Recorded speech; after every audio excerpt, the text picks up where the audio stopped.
ప్రభువునందు ప్రియమైనటువంటి సహోదరులు మరియు సహోదరులారా, అమరస్వరం అనే కార్యక్రమంను వీక్షించుటకు మరి ఒకసారి ప్రభు అయినటువంటి యేసుక్రీస్తు నామమున మీకు ఆహ్వానము తెలుపుచున్నాను. ప్రభు అయినటువంటి యేసుక్రీస్తు నామమున మీకు శుభాకాంక్షలు తెలియచేయుచున్నాను. ముందు మాట, అయితే సొలొమోను ఆయన కొరకు మందిరమును కట్టించెను. అయినను ఆకాశము నా సింహాసనము, భూమి నా పాదపీఠము.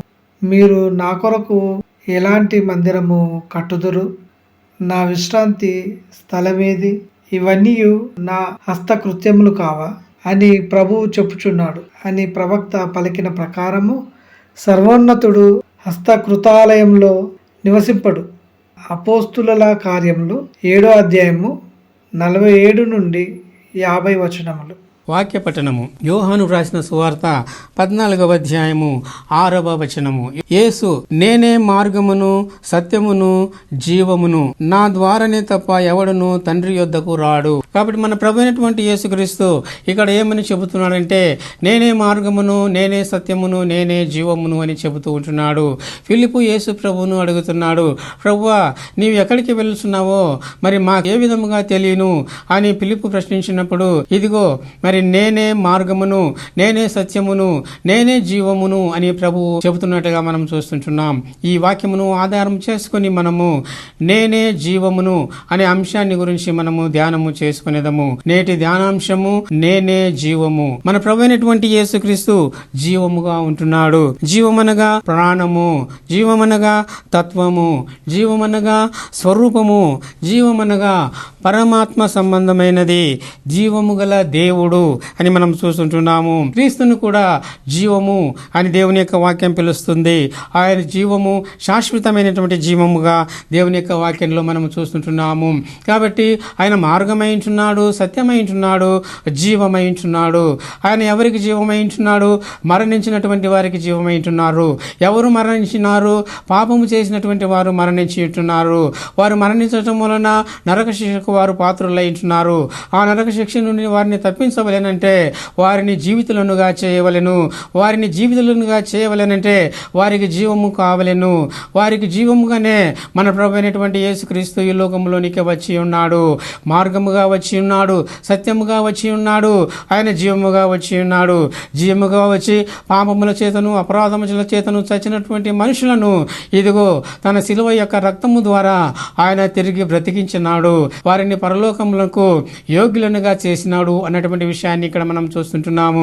కాబట్టి యేసుక్రీస్తు ప్రభువు జీవముగా ఉంటున్నాడు అని ఇక్కడ మనం చూస్తుంటున్నాము.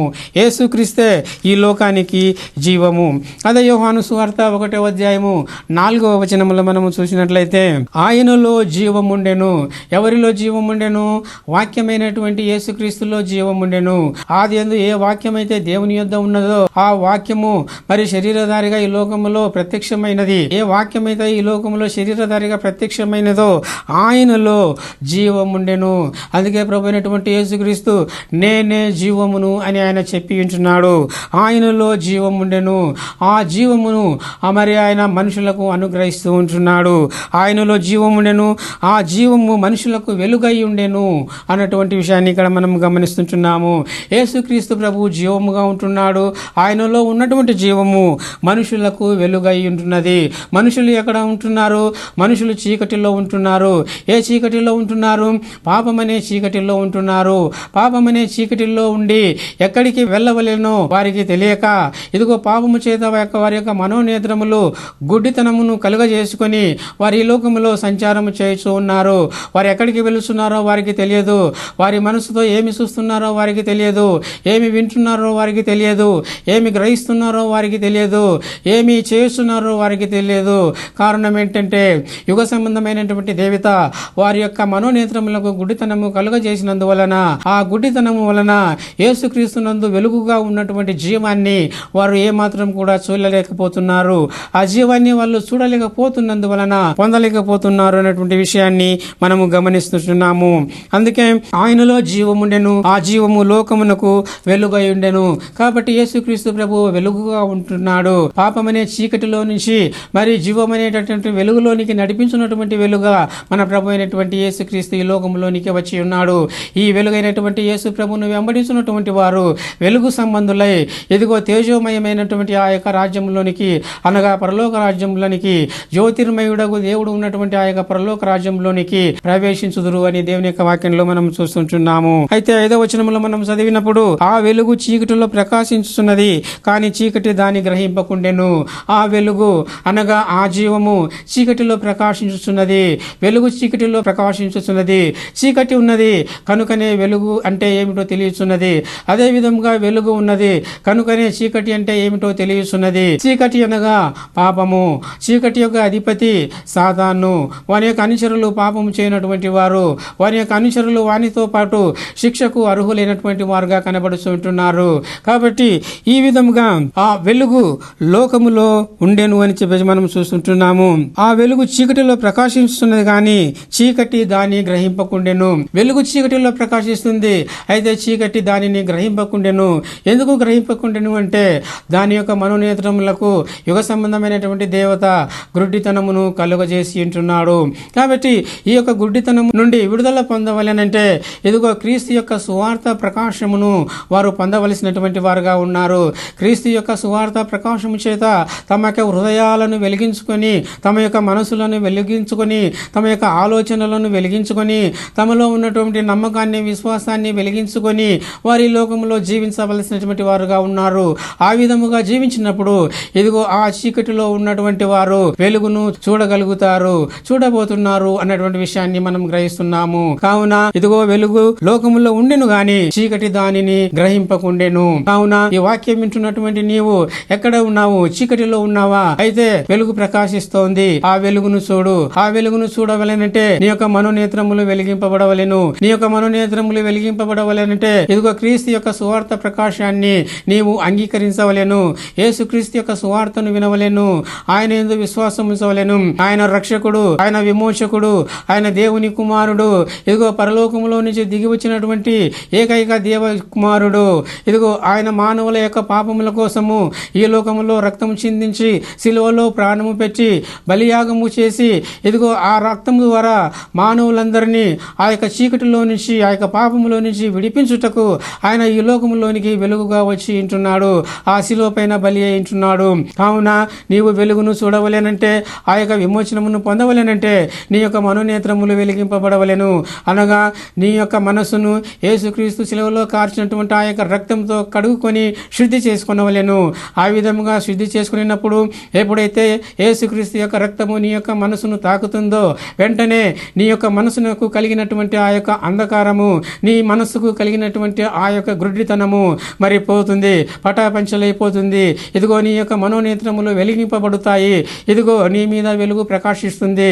నీ దగ్గరికి వచ్చినటువంటి వెలుగును నీవు చూడగలుగుతావు. ఆ వెలుగును అంగీకరించగలుగుతావు. ఆ వెలుగును స్వీకరించగలుగుతావు. ఆ వెలుగును వెంబడించగలుగుతావు. ఆ వెలుగు ఫలములను నీవు ఫలించగలుగుతావు, అనుభవించగలుగుతావు, జీవించగలుగుతావు అన్నటువంటి విషయాన్ని నీవు గ్రహించుకొనవలెను.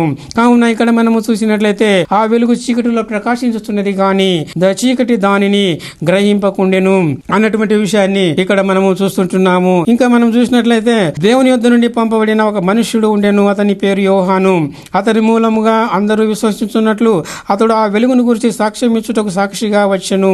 అతడు ఆ వెలుగై ఉండలేదు గాని ఆ వెలుగును గురించి సాక్ష్యం ఇచ్చుటకు అతడు వచ్చెను. కావున యేసుక్రీస్తు ప్రభువు కూడా వెలుగైనటువంటి యేసుక్రీస్తుని గురించి ఆయన సాక్ష్యం ఇచ్చి ఉంటున్నాడు. ఇదిగో లోక పాపములను మోసుకుని పోవు దేవుని గొర్రెపిల్ల అని యేసుక్రీస్తును ఆయన మానవులకు పరిచయం చేసి ఉంటున్నాడు.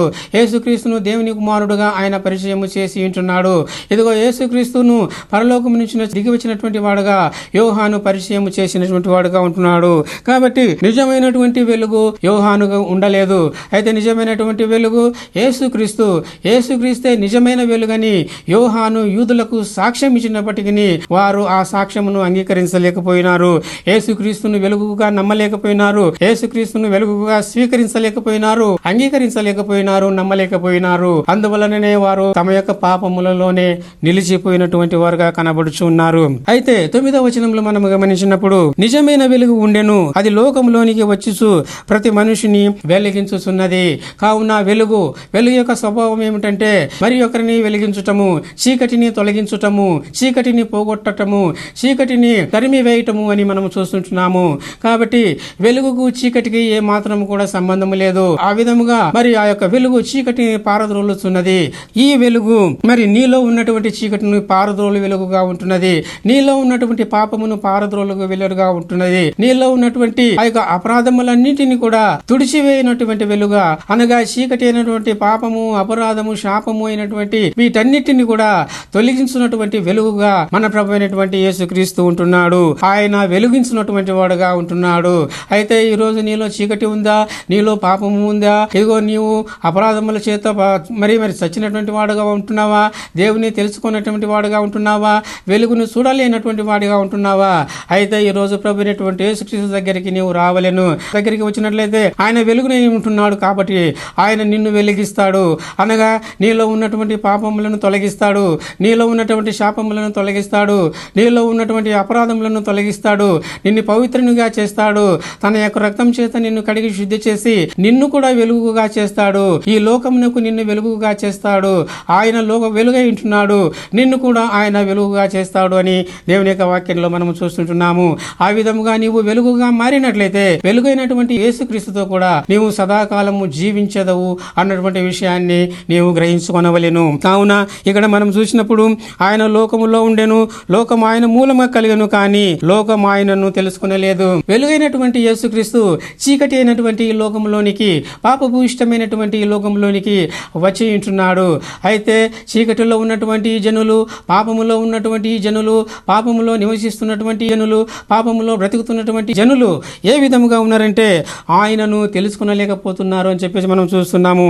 లోకము అనగా మనుషులు ఆయనను తెలుసుకొనలేకపోతున్నారని చెప్పి మనం చూస్తుంటున్నాము. లోకము ఆయన మూలముగా కలిగెను. కాబట్టి ఈ విషయాన్ని మనం చూసినట్లయితే యేసుక్రీస్తు ప్రభు ద్వారా ఈ లోకము కలిగినది. వెలుగైనటువంటి యేసుక్రీస్తు ప్రభు ద్వారా ఈ లోకము కలిగినది. ఆ వాక్యము ద్వారా ఈ లోకము కలిగి ఉంటున్నది. వెలుగైనటువంటి యేసుక్రీస్తు ప్రభువు సర్వ సృష్టిని చేసినటువంటి వాడు. మనము చూస్తున్నటువంటి యొక్క చరాచర జగత్తునంతటిని కూడా సృష్టించినటువంటి వాడు యేసుక్రీస్తు ప్రభువు. ఇదంతా కూడా ఆయన మూలముగా కలిగినది అని మనము చూస్తుంటున్నాము. కావున లోకము ఆయన మూలముగా కలిగను, కానీ ఆ లోకము ఆయనను తెలుసుకొనలేదు. కాబట్టి తనను ఎవరైతే సృష్టించారో ఆ సృష్టికర్తనే మరి ఆ లోకము, ఆ మనిషి తెలుసుకొనలేకపోతున్నాడు. ఆ స్థితిలో ఉండుటకు కారణం ఏంటంటే అతనిలో ఉన్నటువంటి పాపము. సృష్టికర్తకు తనకు మధ్యలో అడ్డముగా వచ్చినటువంటి పాపము వలననే ఆ వెలుగును అతడు చూడలేకపోతున్నాడు. అందువలనే అతడు ఆ వెలుగును తెలుసుకొనలేకపోతున్నాడు. ఆయన తన స్వకీయుల వద్దకు వచ్చెను, ఆయన స్వకీయులు ఆయనను అంగీకరింపలేదు అని చెప్పేసి మనం చూస్తుంటున్నాము. కాబట్టి యేసుక్రీస్తు ప్రభు యూద గోత్రంలో జన్మించినటువంటి వాడు, యూదుల దగ్గరికి వచ్చినటువంటి వాడు, ఇశ్రాయేలుల దగ్గరికి వచ్చినటువంటి వాడు. ఇశ్రాయేలు అనగా క్రీస్తు కోసము నిరీక్షిస్తున్నటువంటి వారు, మెస్సియా కోసము నిరీక్షిస్తున్నటువంటి వారు, ఇమ్మానుయేలు కోసము నిరీక్షిస్తున్నటువంటి వారు. ఇదిగో కన్యక గర్భవతి ఒక శిశువును కనును అన్నటువంటి ఆ యొక్క శిశువు కోసము ఎదురు చూస్తున్నటువంటి వారు. అయితే చివరికి ఆ యొక్క శిశువు వెలుగుగా ఈ లోకంలో ప్రకాశించినది, ఉదయించినది. అయితే ఆ వెలుగు ఇశ్రాయేలుల దగ్గరికి వచ్చినప్పుడు, యూదుల దగ్గరికి వచ్చినప్పుడు, వారి మధ్య ప్రకాశించినప్పుడు ఇదిగో వారు ఆయనను అంగీకరించలేదు, ఆ వెలుగును అంగీకరించలేదు, ఆ వెలుగును గుర్తుపట్టలేదు, ఆ వెలుగును స్వీకరించలేదు. వారు తమ పాపములలోనే చీకటిలోనే నిలిచిపోయినారు అని ఇక్కడ మనము చూస్తుంటున్నాము. కాబట్టి ఇక్కడ ఏం చూస్తున్నామంటే 12వ వచనంలో తన్ను ఎందరు అంగీకరించిరో వారికి అందరికీ, అనగా తన నామముందు విశ్వాసం ఉంచు వారికి దేవుని పిల్లలగుటకు ఆయన అధికారమును అనుగ్రహించెను. కాబట్టి యేసు ప్రభువును వెలుగుగా ఎవరైతే స్వీకరిస్తారో, అంగీకరిస్తారో వారందరూ కూడా దేవుని పిల్లలయ్యేటందుకు ప్రభు అయినటువంటి యేసుక్రీస్తు వారికి అధికారమును అనుగ్రహిస్తారు. మరి ఈ రోజున మరి నీవు దేవుని యొక్క కుమారునిగా మారవలెనని అనుకుంటున్నావా? దేవుని యొక్క కుమారునిగా మారవలెనంటే ఇదిగో యేసుక్రీస్తు ప్రభువును నీవు అంగీకరించవలెను. వెలుగైనటువంటి యేసుక్రీస్తు ప్రభువును అంగీకరించవలెను. వెలుగైనటువంటి యేసు ప్రభు ద్వారా నీలో ఉన్నటువంటి పాపము అనబడినటువంటి చీకటిని తొలగించుకొనవలెను అన్నటువంటి విషయాన్ని ఈరోజు నీవు గ్రహించవలెనని మనము దేవుని యొక్క వాక్యంలో చూస్తూ ఉంటున్నాము. అదే విధంగా మనము చూసినట్లయితే ప్రకటన గ్రంథము 1వ అధ్యాయము 18వ వచనంలో మనము చూసినప్పుడు ఇదిగో నేను మొదటి వాడను కడపటి వాడను, జీవించువాడను, మృతుడనైతిని గాని ఇదిగో యుగ యుగములు సజీవుడనై ఉన్నాను, మరియు మరణము యొక్కయు పాతాళ లోకము యొక్కయు తాళపు చెవులు నా స్వాధీనములో ఉన్నవి అని ఆయన చెబుతూ ఉంటున్నాడు. కాబట్టి ఇక్కడ మనం చూసినట్లయితే యేసుక్రీస్తు జీవము కలిగినటువంటి వాడుగా ఉంటున్నాడు, జీవముగా ఉంటున్నాడు. ఆయన ఏమంటున్నాడు? నేను మొదటి వాడను, నేను కడపటి వాడను, నేనే అల్ఫా, నేనే ఒమేగా అని ఆయన చెబుతుంటున్నాడు. జీవించు వాడను అంటున్నాడు. ఆయన జీవించున్నటువంటి వాడు, వెలుగుచున్నటువంటి వాడు, వెలిగించున్నటువంటి వాడు. అయితే ఆయన ఏమైనాడంటే మానవుల యొక్క పాపముల కోసము, మానవుల యొక్క అపరాధముల కోసము ఆయన శిలువ పైన మృతి చెందినాడు. అందుకే ఏమంటున్నాడు? మృతుడనైతిని గాని ఇదిగో యుగ యుగములు సజీవుడనై ఉన్నాను. కాబట్టి ఆయన సజీవుడైనటువంటి వాడు, జీవము కలిగినటువంటి వాడుగా మనకు కనబడుచున్నాడు, జీవమై ఉన్నటువంటి వాడుగా ఇక్కడ మనకు కనబడుచున్నాడు. అంతకంటే గొప్ప సంగతి ఏమనగా ఆయన ఏమి చెప్తున్నాడు? మరియు మరణము యొక్కయు పాతాళ లోకము యొక్కయు తాళపు చెవులు నా స్వాధీనములో ఉన్నవి. కాబట్టి మరణం యొక్క తాళపు చెవులు ప్రభు అయినటువంటి యేసుక్రీస్తు చేతిలో ఉన్నవి. పాతాళ లోకము యొక్క తాళపు చెవులు ప్రభు అయినటువంటి యేసుక్రీస్తు చేతిలో ఉన్నవి. ఎందుకంటే ఆయన జీవమై ఉంటున్నాడు. కాబట్టి జీవమై ఉన్నటువంటి ఆయన చేతిలో మరణం యొక్క తాళపు చెవులు ఉంటున్నవి, ఆ పాతాళ లోకము యొక్క తాళపు చెవులు ఉంటున్నవి. కాబట్టి ఆ మరణమును జయించుటకు మరి ప్రభు అయినటువంటి యేసుక్రీస్తు అధికారం కలిగినటువంటి వాడుగా ఉంటున్నాడు. జీవమైనటువంటి వెలుగైనటువంటి యేసుక్రీస్తును నీవు అంగీకరించినట్లయితే ఆ యొక్క మరణం నుంచి తప్పించబడతావు, ఆ పాతాళము నుంచి తప్పించబడతావు. ఇదిగో ప్రభు అయినటువంటి యేసుక్రీస్తుతో కూడా నీవు సదాకాలము జీవిస్తావు. ఎందుకంటే ఆయన జీవించువాడుగా ఉంటున్నాడు, ఆయన జీవమై ఉంటున్నాడు, ఆయన శాశ్వత కాలం వరకు యుగ యుగములు జీవించున్నటువంటి వాడుగా ఉంటున్నాడు. కాబట్టి వెలుగైనటువంటి జీవమైనటువంటి యేసుక్రీస్తుని నీవు అంగీకరించినట్లయితే నీవు కూడా యుగ యుగములు మరి మన ప్రభు అయినటువంటి యేసుక్రీస్తుతో కూడా మరి ఉంటావు అన్నటువంటి విషయాన్ని ఇక్కడ మనము చూస్తూ ఉంటున్నాము. ఇంకా మనము దేవుని యొక్క వాక్యంలో మనం చూసినప్పుడు యోహాను రాసినటువంటి మొదటి పత్రిక 1వ అధ్యాయము 1 నుండి 3 వచనాల వరకు మనము చదివినట్లయితే, జీవ వాక్యమును గూర్చినది ఆది నుండి ఏది ఉండెనో మేమేది వింటిమో, కన్నులారా ఏది చూచితిమో, ఏది నిదానించి కనుగొంటిమో, మా చేతులు దేనిని తాకి చూచెనో అది మీకు తెలియజేయుచున్నాము. ఆ జీవము ప్రత్యక్షమాయెను, తండ్రి యొద్ద ఉండి మాకు ప్రత్యక్షమైన ఆ నిత్య జీవమును మేము చూచి ఆ జీవమును గురించి సాక్ష్యం ఇచ్చుచు దానిని మీకు తెలియపరచుచున్నాము. కావున యేసుక్రీస్తు జీవమై ఉంటున్నాడు. ఈ జీవము ఎంత మహిమకరమైనది, ఎంత మహత్యము గలది, ఎంత జీవము గలది అన్నటువంటి విషయాన్ని ఇక్కడ యోహాను వివరిస్తున్నట్లుగా మనము చూస్తుంటున్నాము. ఏమంటున్నాడు? జీవవాక్యము ప్రభు అయినటువంటి యేసుక్రీస్తు ఆయన వాక్యమై ఉంటున్నాడు, ఆయన జీవమై ఉంటున్నాడు. అందువలన జీవవాక్యము అని యోహాను ఇక్కడ సంబోధిస్తూ ఉంటున్నాడు. కావున యేసు ప్రభు జీవమిస్తున్నటువంటి వాడు, తర్వాత వాక్యము అనబడినటువంటి జీవాహారమును ఆయన ఇస్తున్నటువంటి వాడు. అంతేకాదు ఆయనే మానవులకు ఆహారమై జీవమై ఉంటున్నాడు. అందుకే యోహాను ఏమంటున్నాడు? జీవవాక్యమును గూర్చినది అని అంటుంటున్నాడు. కాబట్టి ఆది నుండి ఏది ఉండెనో, కాబట్టి యొక్క జీవము ఎప్పటి నుంచి ఉన్నది? ఆది నుంచి ఉన్నది. ఈ సృష్టి మరి నిర్మింపబడక ముందు నుంటే ఈ యొక్క జీవము ఉన్నది అని ఈ యొక్క వాక్యం ద్వారా మనం చూస్తుంటున్నాము. కాబట్టి ఆది నుంచి ఉన్నటువంటి జీవము, ఆది నుండి ఏది ఉండెనో మేము ఏది వింటిమో, ఏ జీవాన్ని గురించి అయితే మేము విన్నామో అని చెప్తుంటున్నాడు. వారు యేసుక్రీస్తుని గురించి విన్నారు, జీవమైనటువంటి యేసుక్రీస్తుని గురించి విన్నారు, ఆ జీవమును అంగీకరించినారు, స్వీకరించినారు, వారు జీవితులుగా మార్చబడినారు, శాశ్వత జీవితమునకు వారు అర్హులుగా చేయబడినారు. ఆ తర్వాత యేసుక్రీస్తు రక్తం ద్వారా వారు విమోచింపబడి పరిశుద్ధులుగా చేయబడి పరలోకమునకు వారసులుగా మారినటువంటి వారిగా ఉన్నారు. అందుచేతనే వారు ఇక్కడ సాక్ష్యం ఇవ్వగలుగుతున్నారు. వారు ఏమంటున్నారంటే ఆది నుండి ఏది ఉండెనో మేమేది వింటిమో. కాబట్టి వారు ఏదైతే విన్నారో దానినే ఈరోజు మనము ప్రకటనము చేసుకొనుచున్నాము, దానినే ఈరోజు నీవు కూడా వింటున్నావు. ఈ వాక్యమునే, ఈ జీవ వాక్యమునే, ఆది నుండి ఉన్నటువంటి ఈ యొక్క వాక్యమునే, అపోస్తలులు విన్నటువంటి ఈ యొక్క వాక్యమునే ఈరోజు నీవు కూడా వింటున్నావు, నీవు కూడా చూస్తుంటున్నావు. కావున వారు ఏ విధంగా అయితే ఆ వాక్యమును అంగీకరించి రక్షణ పొంది ఆ వాక్యమును గురించి, ఆ వెలుగును గురించి, ఆ జీవమును గురించి సాక్ష్యమును ఇచ్చి ఉంటున్నారో అదే విధంగా వారిచ్చినటువంటి సాక్ష్యమును నమ్మి ఇదిగో నీవు కూడా నీ జీవము కలిగి యేసుక్రీస్తుతో కూడా యుగ యుగములు ఉండవలేనని ప్రభు పేరిట నిన్ను బ్రతిమాలుకొనుచున్నాను.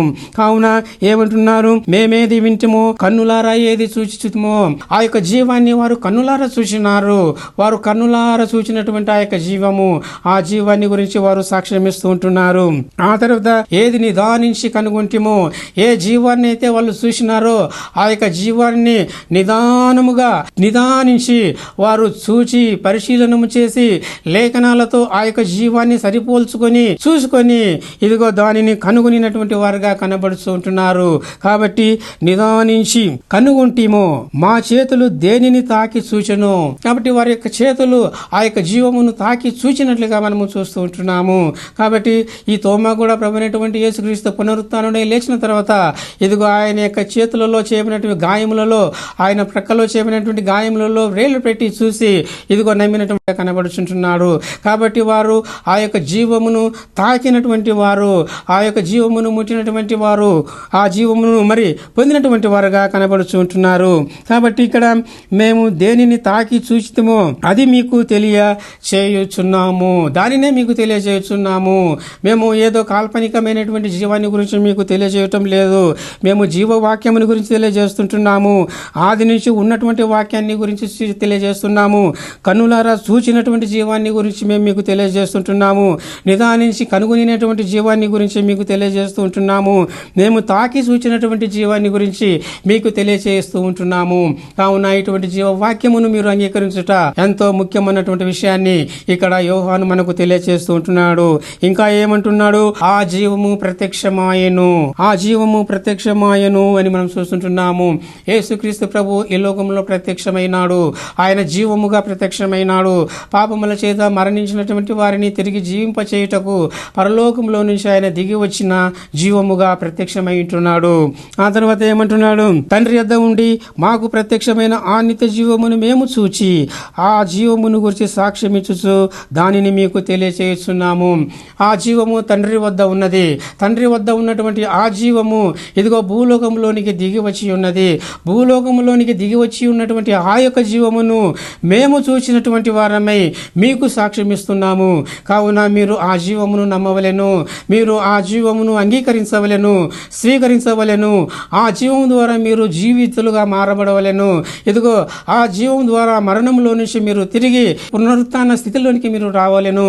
అనగా మరణించినటువంటి స్థితిలో నుంచి జీవించినటువంటి స్థితిలోనికి మీరు రావలెను. కేవలము ఇది ఆ జీవము వలన మాత్రమే సాధ్యపడుతుంది. ఆ జీవమే మన ప్రభు అయినటువంటి యేసుక్రీస్తు అని వీరు సాక్ష్యం ఇస్తున్నట్లుగా మనము చూస్తుంటున్నాము. కాబట్టి అపోస్తుల యొక్క ఈ సాక్ష్యము ఎంతో నమ్మదగినది, అంగీకరించుటకు యోగ్యమైనదిగా కనబడుచున్నది. కాబట్టి ఈ యొక్క వాక్యం వినుచున్నటువంటి నీవు ఏమని ఆలోచించుచుంటున్నావు? ప్రభు అయినటువంటి యేసుక్రీస్తుని గురించి నీ యొక్క అభిప్రాయము ఏమిటి? ఆయన అందరిలాగా ఒక దేవుడు అనుకుంటున్నావా? అందరిలో ఒకడు దేవుడు అనుకుంటున్నావా? అందరిలాగా ఆయన కూడా మరి ఈ లోకములో కనిపించాడు అని అనుకుంటున్నావా? లేకపోతే ఆయన పరలోకములో నుంచి వచ్చినటువంటి జీవమని, ఆ దేవుని యొద్ద నుండి వచ్చినటువంటి జీవమని, ఈ లోకంలో ప్రత్యక్షమైనటువంటి జీవమని, వెలుగైనటువంటి జీవమైనటువంటి వెలుగని నీవు గ్రహించినావా? ఒకసారి నీవు పరీక్షించుకో. ఒకవేళ ఆ విధంగా నీవు గ్రహించలేకపోతే ఈ రోజే ప్రభు అయినటువంటి యేసుక్రీస్తును, జీవమైనటువంటి యేసుక్రీస్తును నీ హృదయంలోనికి అంగీకరించి బాప్తిస్మం పొంది రక్షణ పొందవలెనని ఇంకో ప్రభు పేరిట నీకు మనవి చేస్తున్నాను. కావున ఇది జీవమును గురించినటువంటి వెలుగు అని చెప్పేసి మనం చూస్తున్నాము. ఇంకా దేవుని యొక్క వాక్యంలో మనం చూసినట్లయితే యోహాను సువార్త 17వ అధ్యాయము 1వ వచనం నుంచి 3 వచనాలు మనము చూసినట్లయితే, యేసు ఈ మాటలు చెప్పి ఆకాశపు కనులెత్తి ఇట్లా నేను, తండ్రి, నా గడియ వచ్చి ఉన్నది. నీ కుమారుడు నిన్ను మహిమపరుచినట్లు నీ కుమారుని మహిమపరచుము. నీవు నీ కుమారునికి ఇచ్చిన వారికి అందరికీ ఆయన నిత్య జీవము అనుగ్రహించినట్లు సర్వ శరీరుల మీద ఆయనకు అధికారం ఇచ్చితివి. కాబట్టి యేసు ప్రభువుకు సర్వ శరీరుల మీద దేవుడు అధికారమును అనుగ్రహించినాడు. అధికారం అనుగ్రహించినాడు? నిత్య జీవము ఇచ్చినటువంటి అధికారమును అనుగ్రహించినాడు. కాబట్టి నీకు నిత్య జీవమును ఇచ్చుటకు తండ్రి ప్రభు అయినటువంటి యేసుక్రీస్తుకు అధికారమును అనుగ్రహించినాడు. కాబట్టి అట్టి అధికారం కలిగినటువంటి ప్రభు అయినటువంటి యేసుక్రీస్తును అంగీకరించుట అది నీ కర్తవ్యము. ఆ విధంగా ఆ యేసుక్రీస్తును నీవు అంగీకరించినట్లయితే నీవు జీవం కలిగినటువంటి వాడుగా ఉంటావు, నిత్య జీవము కలిగినటువంటి వాడుగా ఉంటావు, శాశ్వతమైనటువంటి జీవము కలిగినటువంటి వాడుగా ఉంటావు. ఆ శాశ్వతమైనటువంటి లోకానికి నీవు యోగ్యుడవుగా ఉంటావు అన్నటువంటి విషయాన్ని ఈ వాక్యం వాక్యం మనకు స్పష్టం చేస్తోంది. ఆ తర్వాత ఇంకా ఏమంటున్నాడు? 3వ వచనంలో చూసినప్పుడు, అద్వితీయ సత్యదేవుడైన నిన్నును నీవు పంపిన యేసుక్రీస్తుని ఎరుగుటయే నిత్య జీవము. కాబట్టి యేసు ప్రభు జీవముగా ఉంటున్నాడు, ఆయన నిత్య జీవముగా ఉంటున్నాడు, ఆది నుండి ఉన్నటువంటి జీవముగా ఉంటున్నాడు, యుగ యుగములు ఆయన జీవించినటువంటి వాడుగా ఉంటున్నాడు. కాబట్టి ఆయనను ఎరిగిండుట అవశ్యము, మరి దేవునిని ఎరిగిండుట అవసరము. ఆ విధముగా ఆయనను ఎరుగుట వలన ఇదిగో మానవులకు నిత్య జీవము కలుగుతుంది అన్నటువంటి విషయాన్ని ఇక్కడ దేవుని యొక్క వాక్యంలో మనము చూస్తుంటున్నాము. ఇంకా మనము దేవుని యొక్క వాక్యంలో మనము చూసినప్పుడు కొలసీలకు రాసిన పత్రిక 3వ అధ్యాయము 1 నుంచి 4 వచనాలు మనము చూసినట్లయితే, మీరు క్రీస్తుతో కూడా లేపబడిన వారైతే పైనున్న వాటినే వెదకుడి, అక్కడ క్రీస్తు దేవుని కుడి పార్శ్వమున కూర్చుండి ఉన్నాడు. పైనున్న వాటి మీదనే గాని భూ సంబంధమైన వాటి మీద మనసు పెట్టుకొనకుడి.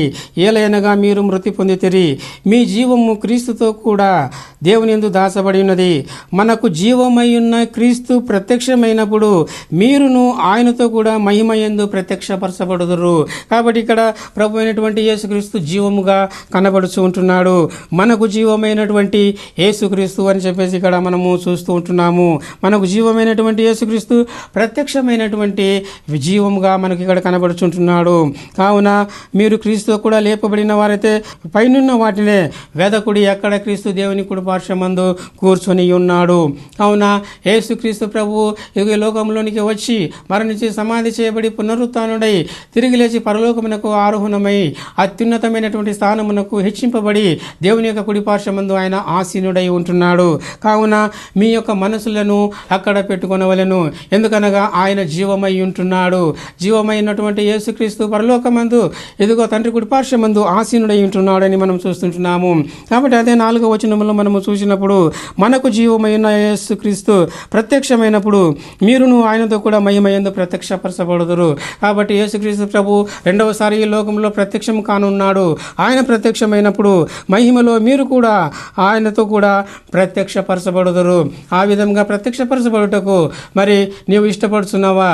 ఒకసారి నువ్వు పరీక్షించుకోనమని ప్రభు పేరిట హెచ్చరిస్తున్నాను.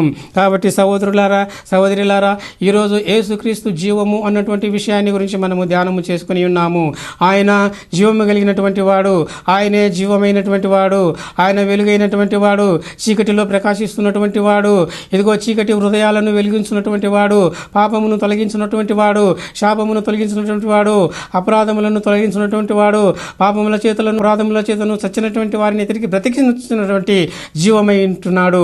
ఈ జీవాన్ని నీవు అంగీకరించినట్లయితే నీవు కూడా ఈరోజు పాపము నుండి, శాపము నుంచి, అపరాధముల నుంచి విడుదల పొంది ఇదిగో నీవు దేవుని రాజ్యమునకు వారసుడవుతావు. ఆ విధంగా చేయుటకు ప్రభువు నీకు సహాయం చేయునుగాక. ప్రార్థించుదాము.